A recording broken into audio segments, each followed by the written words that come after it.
தோசை சுட போகிறோம். 3 type of dosa. First வந்து அதுக்கு வந்து ஒரு கேரட்டு, ஒரு 4 ஆரஞ்சு கலர் மிளகாய். இது எங்கள் கார்டனில் முளைச்ச மிளகாய்.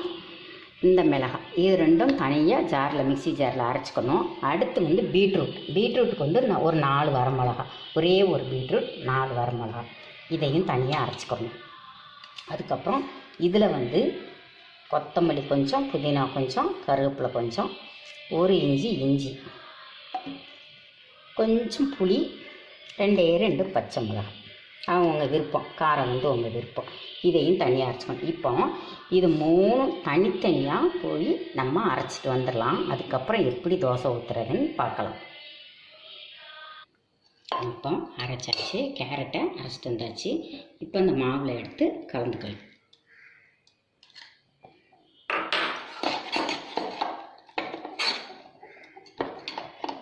இப்போ கல் காஞ்சிருச்சு. ஒரு வெங்காயத்தை எடுத்து நல்லா தடவிக்கணும். அப்படி தடவிட்டு இப்போ மாவில் கலந்தாச்சு. இப்போ இதை எடுத்து தோசையாக ஊற்றணும்.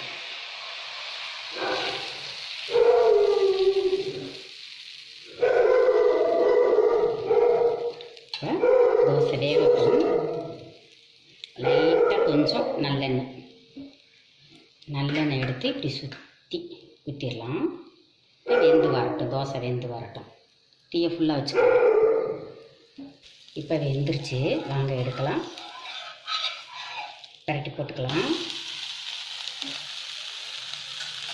இப்போ வெந்துருச்சு, வாங்க எடுக்கலாம்.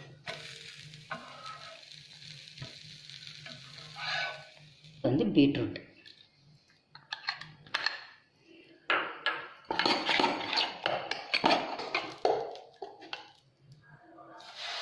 அடுத்து பீட்ரூட் தோசை.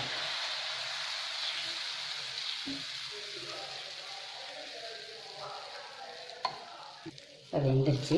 இப்போ பரட்டி போட்டுறேன்.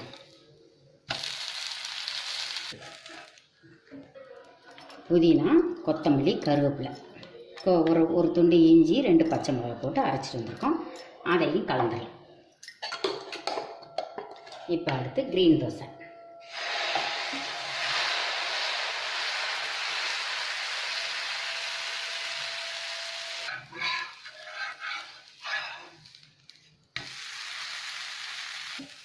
இப்போ எடுத்துடலாம், வெந்துருச்சு.